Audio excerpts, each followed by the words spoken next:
Welcome everyone to the second episode of Reality vs. Ragnarok, the character discussion series in which I talk about, of course, the characters of Shimatsu no Valkyrie. But these character discussion videos have a little bit of a twist. As you guys no doubt know from my Adam discussion video, it's where I discuss the historical and the more real-world applications of these characters and historical figures from the manga, and then we go on and discuss their interpretation found within the Shimatsu no Valkyrie manga. That being said, who are we talking about today? We started off really strong with Adam, a fan favorite, a human, and I'm not necessarily sure whether I'm going to be going in the direction of human god, human god, human god throughout this series, but for right now I thought it would be fun to start off the next video with a god. Now which one should I choose? Well, with round 5 just ending, and spoilers ahead, Shiva won. And Shiva has been anticipated by a lot of people, not necessarily me, but by a lot of people to see what he could do, especially the implication in the second round fight, which he was supposed to face Adam. So with that being said, why don't we jump right into a Shiva discussion, starting off, of course, with... Now, before we get right into the history and the reality of Shiva, one of the oldest deities and from one of the oldest religions in the world, we just need to say one thing first. My pronunciation is god-awful. Pun intended, ladies and gentlemen. I am the same guy who pronounced baloney as bologna in 6th grade. So a lot of these words and a lot of these different sections of Hinduism and god names and stuff, I am going to completely butcher. You guys are going to have to forgive me for that, and we're just going to have to move on with the rest of the video. But that being said, why don't we just start off with who is Shiva? Who is he considered within, of course, the India pantheon? And who is he considered as far as rank goes? Well, from the Shimatsu no Valkyrie side, he is the god of creation and the god of destruction. But in our historical versions of this god, who is he?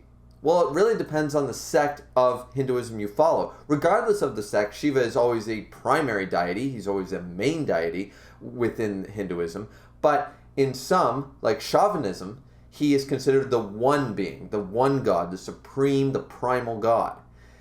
However, in others, like Smartism, he is, which is another major one, he is alongside 4 other major gods that sort of make up the 5 main gods that people follow.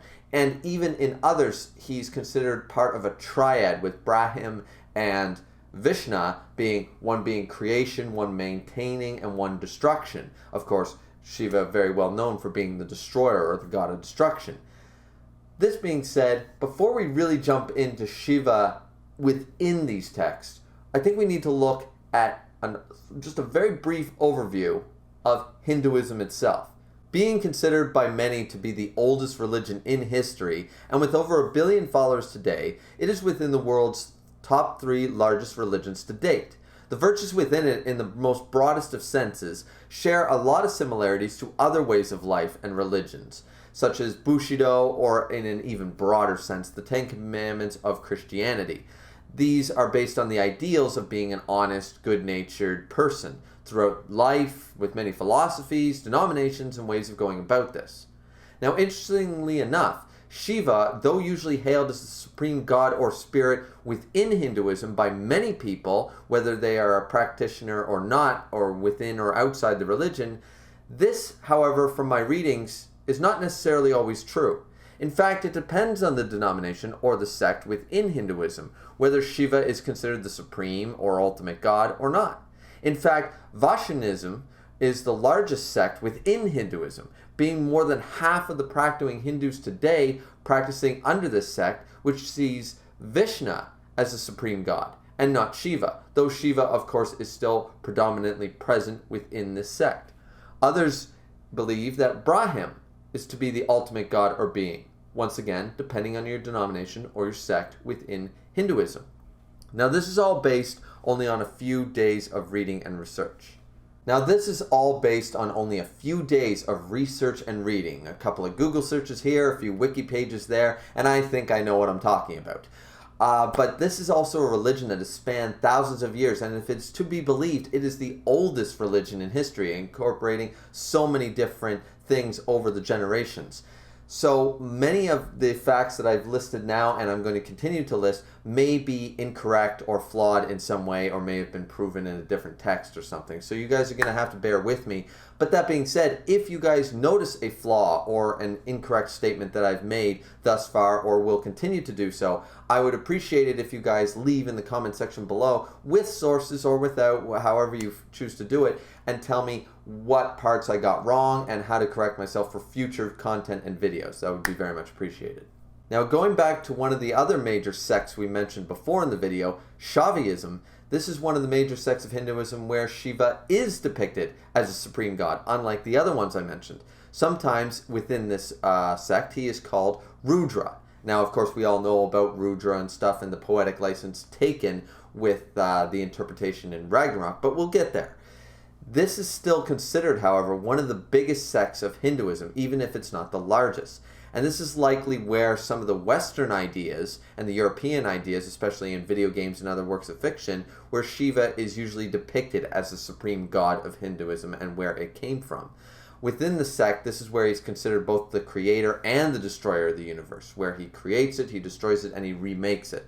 Though sometimes this is labeled as transforming and reforming the universe rather than actually destroying it himself.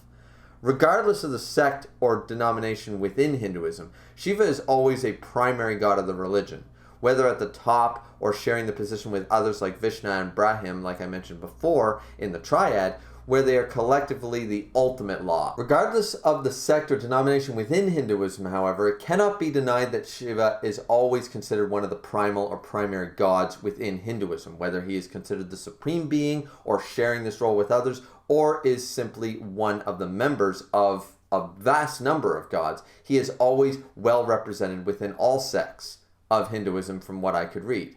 In fact, the one I mentioned before, the triad, which is not always accepted and seems to be more of a new age concept within Hinduism, and many a sect does not recognize this one, where Brahim, Vishnu, and of course Shiva are considered the ultimate law and divinity in the universe. And they represent the three major powers: the creation, the maintaining, and the destroying. As I've mentioned before, this could also be looked as reforming or transforming.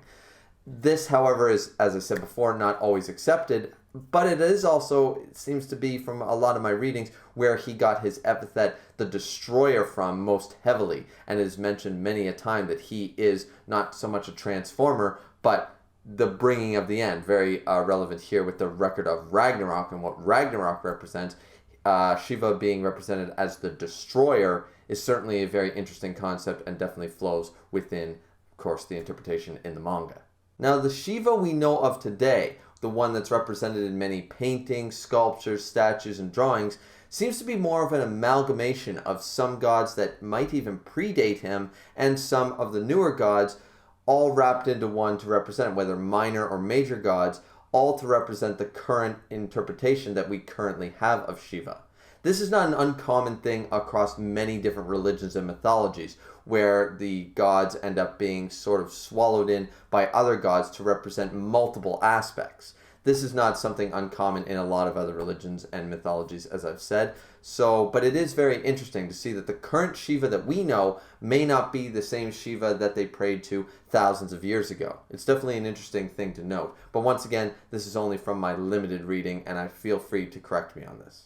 Now, his physical description, though it has varied over the years based on the texts found and read, he is still almost always depicted with a third eye, a blue face, wrapped in animal cloth. He also has many other features that are generally considered, such as the sculptures of him being a god of dance and dancing, the four arms, a crescent moon symbol upon his forehead, the trident as his weapon. These characteristics seem to follow Shiva at least across the most recent generations, for a long, long number of years. He is also not necessarily always depicted as a male. In fact, in some tellings and interpretations, he is considered to both be male and female simultaneously, or even beyond gender comprehension, to properly represent all things of creation. Now, this goes to show us in many of the artworks I have shown in this video, where he is drawn with a very feminine face, but a male body. This, of course, could be up to the artwork and the artist, but similar paintings such as the Mona Lisa, which are still debated to this day, show this representation that maybe gender is more fluid, especially in the early tellings of Shiva. Though these artwork and illustrations might stem from the belief that Shiva shares a body, for lack of a better word, with his eternal wife in many tellings within Hinduism. Even as far as the Final Fantasy series goes, you guys know I was going to bring it up, Shiva is depicted with an ice element affinity, something that I did not find very many or at all any correlations with the Shiva of Hinduism. But let's be honest, that's not really what matters here, because we got waifu material for days. In conclusion to this half of the video, Shiva can be seen as both creator and destroyer, as benevolent and fierce, and sometimes even as the supreme god, or standing on equal footing with other major gods. The fact of the matter is, it just depends on what denomination and sect you follow within Hinduism. This is one of the largest religions in the world that spans millennia of texts and information. So sometimes you're going to have different depictions of the same God. But the one truth that I found through my limited research that cannot be denied about Shiva is he is still a major influence, a primal force, and definitely one of the major gods of the Hindu religion. Now on to the second half of the video. Now for the Ragnarok side of Shiva, the god of creation, the god of destruction, the primal leader of 1,116 gods, is a bitch. There, said it, video done, bring on the hate culture, bring on the cancel culture, bring those dislikes, let's go. Because Shiva has been nothing if not cocky. This man has been a completely confident force almost the entirety of the manga, and would win no matter what with his prejudice towards humans. And then Zeus said, "Sit down." Now this was a big turning point, I would argue, for a lot of fans of the series. Because on the one hand, you had a lot of people hyping up the Hindu pantheon and the Hindu gods, and by proxy, of course, Shiva.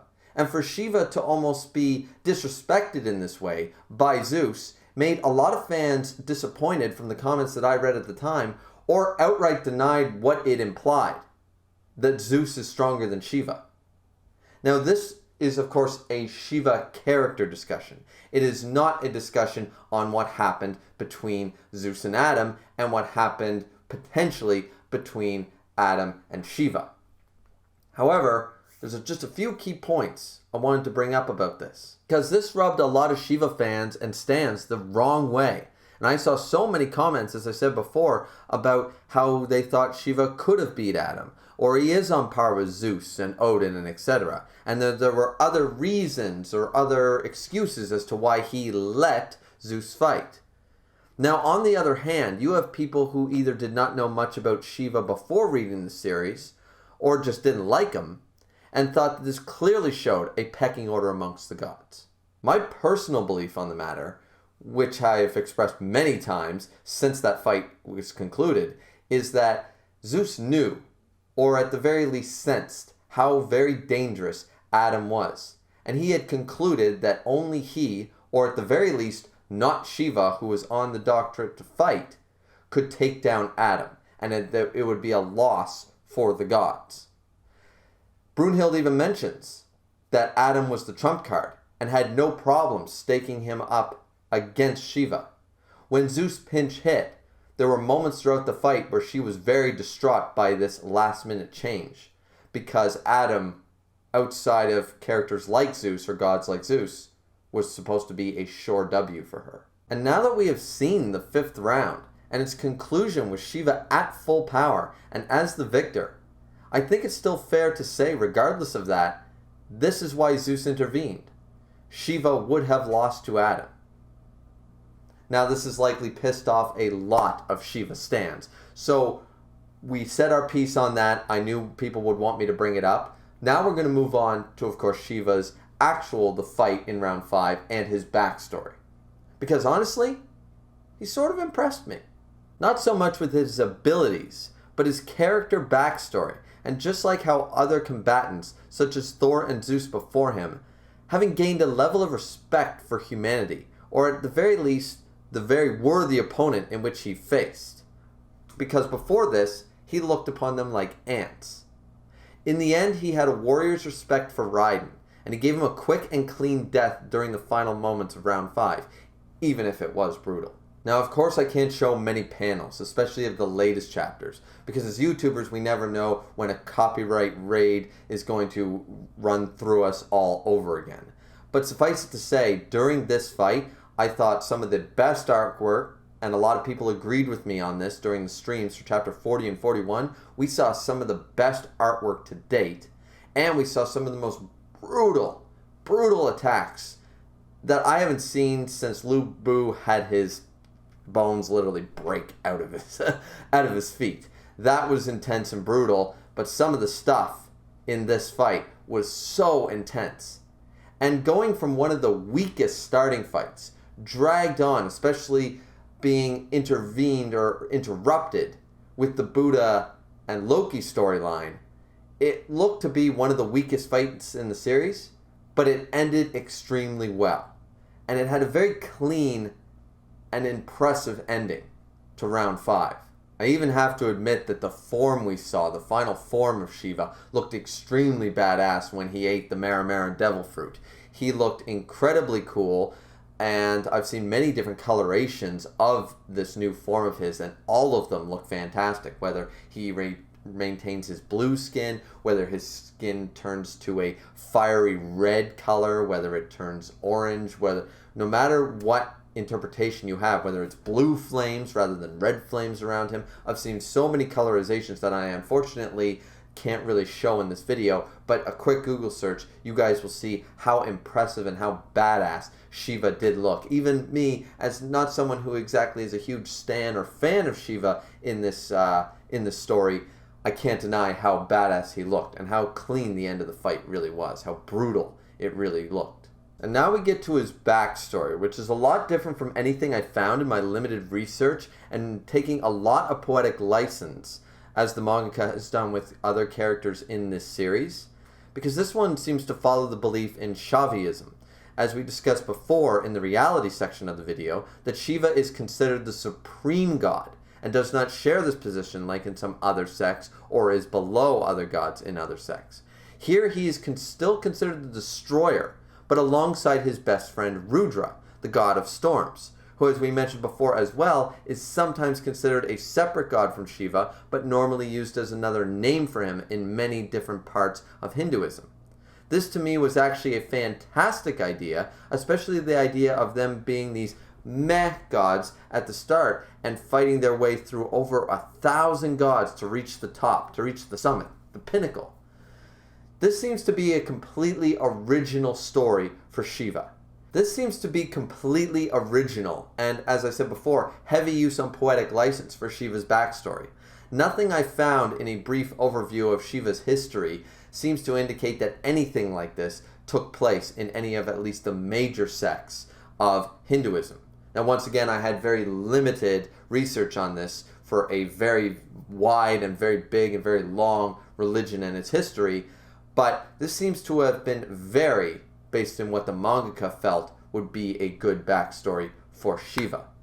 And I can't deny that even some aspects were still in use, such as the Smartism idea that I brought up from the Smartism sect in the reality section, where there are actually 5 major gods, Shiva of course being one of them, along with his apparent son Ganesh, the elephant god, another very popular god in Hinduism, alongside 3 others, of course, Brahim and Vishnu being the other 2. There's another one that I don't think we actually ever saw in the Record of Ragnarok series thus far. I could be wrong. It could have been one of the gods in the stands. But suffice it to say that we still have the representation of 5 major gods who look down with Rudra watching Shiva in his battle against Raiden in round 5. But in this sense, we have the representation of some other gods, the gods of water, fire, and lightning, respectively. Though, is anybody complaining that Indra guy, lighting a cigarette? I mean, I want to see him fight more. That was just, glazed over in the backstory. Let's see that badass in action, right? After fighting his way to the top with Rudra, we all knew where this was going to go. In this telling, Rudra and Shiva are two very separate gods, and we knew once they reached the top, they were eventually going to have to duel each other for supremacy. Who was the strongest of all? Now, we all know how that ended, and Rudra loses. He ends up walking away. This is supposed to be an emotional and sort of a sad state of affairs, and don't get me wrong, on a surface level and on a first read, it's not a bad backstory. But at the end of the day, it feels hollow when you have to ask yourself some very important questions. It's the follow-up to this backstory that sort of makes it seem one-dimensional by chapter 41, because Rudra walked away. Sure, you could argue that this was his warrior's pride, he was defeated, etc., etc. But for hundreds of years, thousands of years, they seemingly ended on good terms, even though it was Rudra's dream to reach the top, and Shiva ended up being the top god. And the only problem I have with this is, of course, Rudra's reaction during round 5. He shows up not to watch the fight as an adversary, but to watch the fight as a friend, to cheer for his friend, and wish him best in his victory as the top god in India. This is what creates a bit of a one-dimensional and surface-level, emotional, sad backstory. I feel like the Shiva backstory is supposed to match all the other great backstories that we've gotten thus far from multiple different characters. And don't get me wrong, not every character backstory we have gotten Shimatsu no Valkyrie is 10 out of 10 either.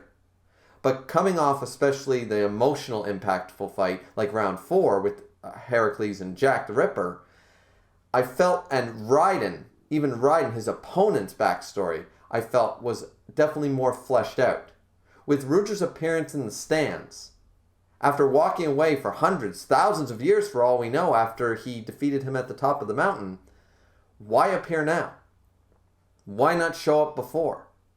You could once again argue that he walked away for his pride. But for hundreds of thousands of years, and to show up to cheer him on now, of all times, with no ill will, with no grudge, if they're still best friends, if he still thinks of him as his best friend, this has been some cold shoulder for a millennia. This has been a really grudgy guy. And I just don't think that it was intended to be that way. When you poke these sort of holes within the backstory, I feel like it was meant to give us some emotional impact so that some people who weren't necessarily Shiva stans or don't know much about Hinduism like I don't, and etc., for us to feel more for Shiva, to want to root for him, even though, once again, of course, we root for humanity in general, we still like to see some of our gods as our favorite characters. And I feel like this was there simply to make fans feel something for Shiva, but at the end of the day, it's left a little hollow. I hope I explained that well. I probably didn't.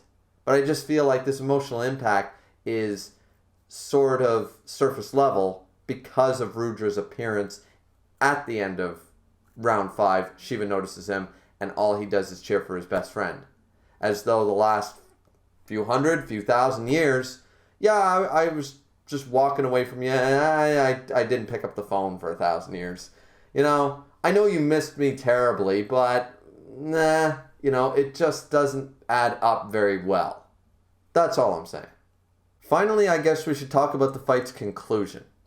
Now, as I said on stream, while reviewing the last 2 chapters of the fight, chapters 40 and 41 respectively, Shiva had to win. I still hold to this from a writing standpoint. There was no way humanity was going to come away with 3 straight wins. Why? Well, the reason is they can't because of the next fight. It's not that humanity can't have 3 in a row.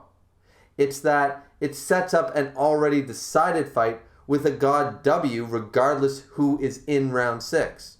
Because otherwise, it leaves the potential for 4-2 at the end of round 6 for humanity. I just don't see that happening. And even if that did, you would need then the following fights to be even more blatantly who was going to win. The fun of Valkyrie and this very heavy tournament gladiator fight focused series is that each round matters, and we really don't know who is going to win any of the rounds thus far. It's always a toss-up and adds tension. From a writing standpoint, you don't want to have one side get too big a lead because it sets up the odds for the next fight too easily, and thus the tension is ultimately taken away. Thus, Shiva actually had to win for the sake of the plot armor at its finest. But this does not mean that I don't think he earned his victory. This was actually a very well done fight, and Raiden pushed Shiva to the brink to use a form that he seemingly had not used according to the gods in the stands.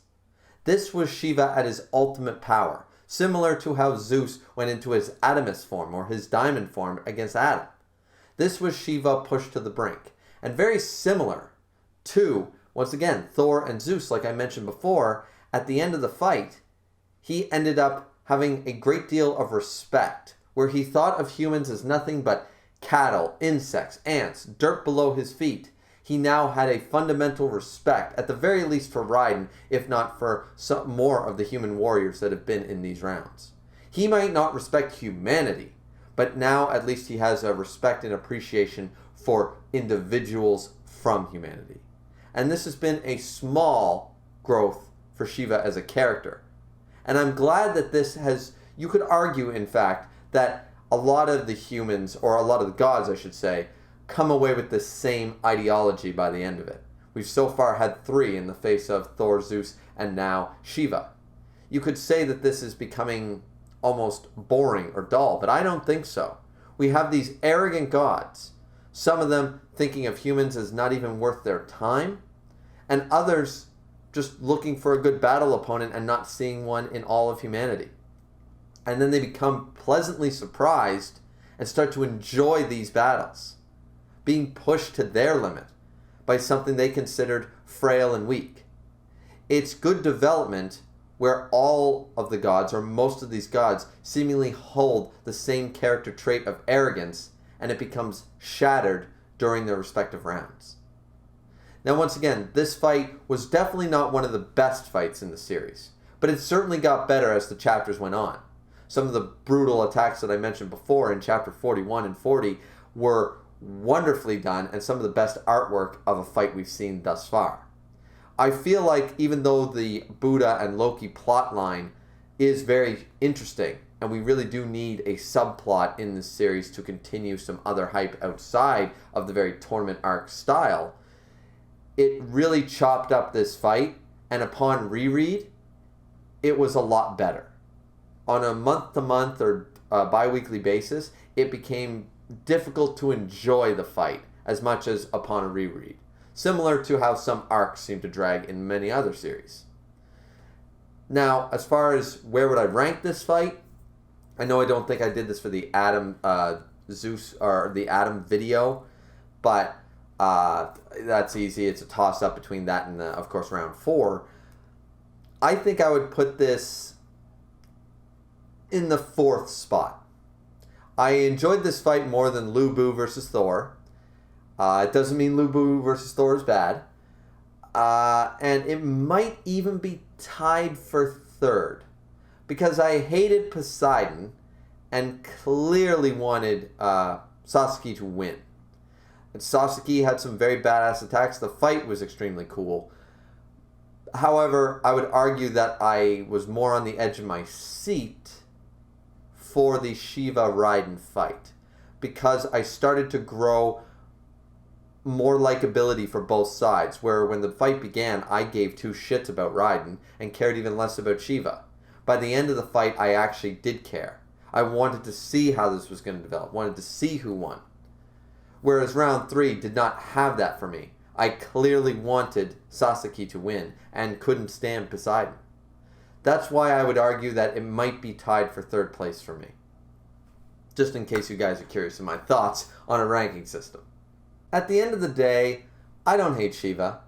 I don't even dislike Shiva. Contrary to popular belief that people think that, I just don't necessarily like him either. I don't stand him for certain, and he's definitely not one of my favorite characters. But I definitely like him a lot more than when he was first introduced, and now that we're into chapter 41, I certainly, those little nuggets of character development, small as they might have been, and some are even, as I argued before, a little surface level given his backstory to make us feel more and try to be on the same wavelength and point to some of the stronger backstories in the series. I just think that he was hyped a little too much. He was certainly overhyped for me. Someone who didn't really know very much about him prior to this video, prior to this series, I felt like he was a little overhyped by the community. And now at the end of round 5, I can say that for certainty. Even though I definitely praised the fight was definitely impressive, but there were many aspects to Shiva's character that people were hyping up, that he was going to be stronger than Adam, on par with Zeus, all this stuff. And I mean, like, even that third eye, what was with the third eye, or the double eyes opening up? No eye powers, no Sharingan, no Rinnegan, no nothing. I thought that was supposed to be a thing. I mean, it's definitely from my readings, as I said in the reality section of the video, there was a lot of depictions about the eyes being important, the trident being important, the crescent moon being important. A lot of these aspects seem to have fallen flat in this interpretation in Valkyrie. Though some were still super hype, so I'm not going to argue that point. I just feel like some people, and maybe you are, if you were a Shiva stan or a Shiva fan, and now that you've seen the fight, maybe you are disappointed that he did not have more versatility, that all the different aspects of Shiva weren't brought up, like third eye powers and etc. It's possible. I know a lot of people were disappointed that Zeus didn't use lightning bolts, right? So it could be in a similar vein. I don't know. Either way, all I know is that I'm still going to stand my waifu Shiva. If nothing else, I'm going to go with the waifu Shiva version over the Valkyrie version every single time. Anyways, that's the end of the video, guys. The end of the discussion for Reality vs. Ragnarok, Episode 2 featuring Shiva. I hope I didn't miss anything crucial. In all honesty, I tried to script this video a little better than I did the Adam one, the first video, and I found that it was getting extremely long. So I had to condense it, redo the script, cut a bunch of stuff out. I was getting into an hour and a half, hour and 45 minute long videos discussing, especially in the reality section. There was so much to cover and so much research I did, and I really had to condense a lot of what happened. So I hope I didn't miss anything crucial. Tried to keep it to some PowerPoint, some key point sort of presentation like you're still in junior high, right? But either way, I hope you guys enjoyed the video. Once again, don't stand Shiva, but don't mind him either. What are your guys' opinion? Don't forget to like, comment, and subscribe. This has been Griever. Don't forget to drink responsibly, as always. And we'll see you back here for episode 3. Who's it going to be? I don't know, but we'll see you next time, guys. Peace out.